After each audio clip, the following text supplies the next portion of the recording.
बहुत बहुत शुक्रवार, बहुत अच्छा लगा। सबसे पहले तो हिंदी दिवस के उपलक्ष्य में आप सभी को हार्दिक बधाई और आप सभी का हार्दिक अभिनंदन।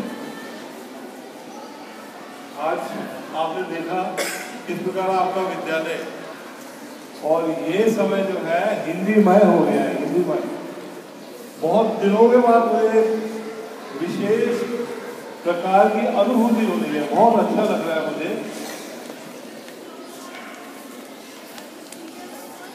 हिंदी के सभी शिक्षक वर्ग को और सभी अक्षरा के सभी शिक्षक वर्ग को आपको भी बहुत बहुत बधाई।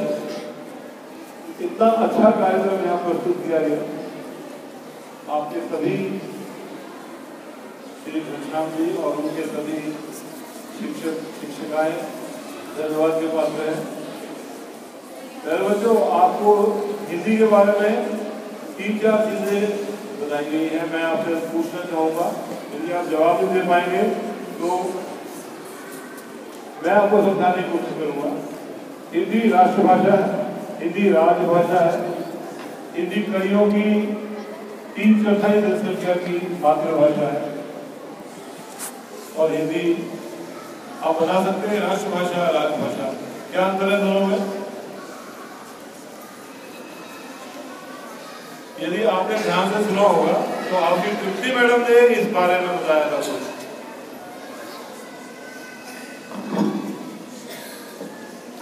कोई भी भाषा है, उस भाषा से संबंधित 4 चीजें आपको याद रखनी है। आपको वो भाषा बोलनी आनी चाहिए, आपको लिखनी आनी चाहिए, आपको पढ़नी आनी चाहिए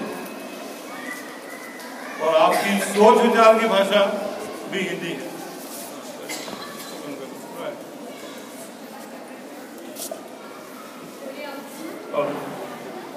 धन्यवाद। पहले बच्चों, सबसे पहले तो आप ये देखिए, आप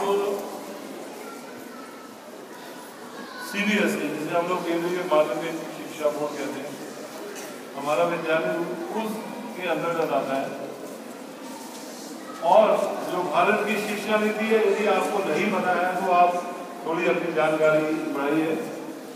भारत की शिक्षा नीति के अनुसार कक्षा 10वीं तक सभी छात्र छात्राओं को 5 विषयों में पारंगत हासिल करनी होगी। विज्ञान में, गणित में, आपको समझ आ रही है मैं क्या बोल रहा हूँ?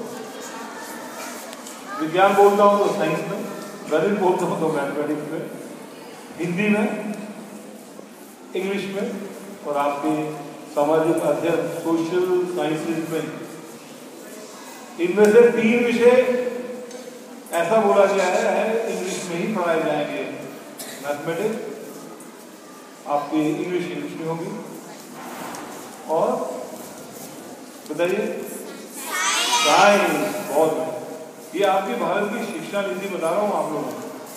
लेकिन 2 ऐसे विषय हैं जो हिंदी में पढ़ाने जाने चाहिए, हिंदी में पढ़ाई जाएगी और एनवायरमेंटल साइंस, सोशल साइंस, सामाजिक अध्ययन ये हिंदी में पढ़ाया जाना चाहिए।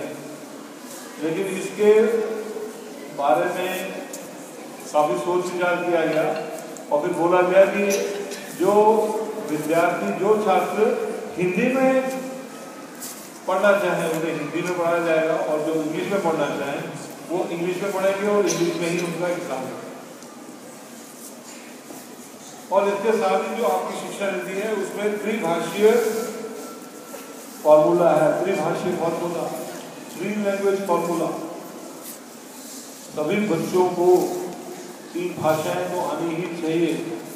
एक हिंदी, दूसरी इंग्लिश, तीसरी आपकी क्षेत्रीय भाषा, रीजनल लैंग्वेज।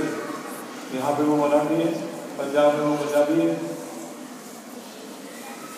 तो मैं आपसे सिर्फ ये शुरू में जब मैंने आपसे चर्चा की थी, राष्ट्रभाषा ये हिंदी वो आपकी भाषा है जिसको 3/4 से अधिक जनसंख्या पूरे भारत की बोल पाती है, उसमें पढ़ पाती है, उसमें वार्तालाप होते हैं, उसमें लिखा जाता है।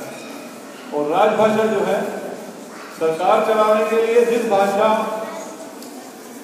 राज्य सरकार द्वारा या केंद्र सरकार द्वारा जो भाषा सरकारी कामकाज के लिए प्रयोग में आती है वो भी हिंदी भाषा है।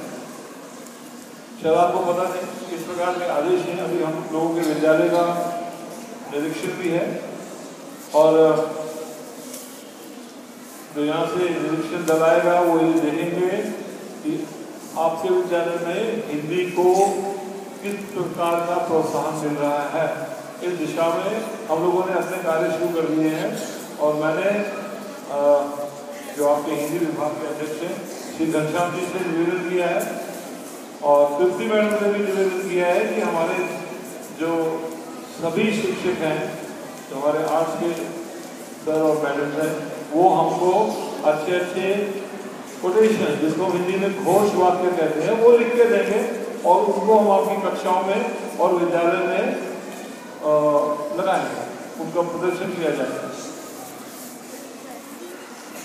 तो आपके दिमाग में एक चीज जरूर आनी चाहिए कि यदि हम लोग कक्षा पे ये ध्यान दे रहे हैं कि आप इंग्लिश में ही वार्तालाप करोगे, उसके साथ साथ हम लोग ये भी देख रहे हैं कि आप हिंदी में बातचीत कर सकते हो। हिंदी सप्ताह के अंतर्गत और हिंदी दिवस के दिन और जो 2 सप्ताह भी आएंगे आप लोग हिंदी में भी बातचीत कर सकते हैं। लेकिन इंग्लिश जो है हम लोगों ने यहाँ पे इसको